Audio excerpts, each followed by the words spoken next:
This ride takes us through Hyderabad, moving along the city roads during the ride. The mood here is calm and focused, with the sound of the engine carrying us through the changing rhythm of the streets. Let the road unfold naturally as we settle into this stretch. A little further along, this part of the route shows a grounded side of Hyderabad, where everyday movement defines the street. Shops, side lanes, and passing vehicles build a sense of momentum, and the pace stays steady. It is the kind of stretch where the ride feels less like a destination and more like a continuous observation.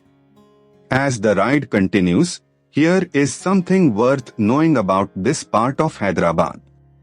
Under the SRDP, several junctions have been transformed into signal-free intersections for smoother movement. That local detail adds depth to what might otherwise seem like a simple road, and it reminds you that every ride here passes through layers of history and routine. Coming into the next stretch, from the rider's perspective, this section is defined by spacing, timing, and attention. Traffic flows in its usual unpredictable pattern, so every opening on the road matters. The experience becomes less about speed and more about reading the street early, staying smooth, and keeping the ride controlled.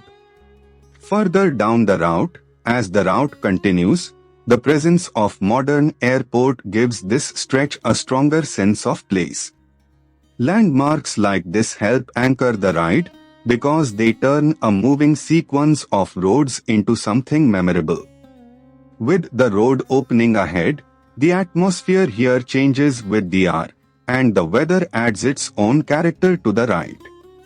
The road noise, light, and movement around the bike all combine into a very specific riding mood. That is what makes city POV footage work best when the narration supports the scene. As this ride through Hyderabad comes to a close, the journey may be simple, but the texture of the road, the city, and the ride itself is what makes it worth watching.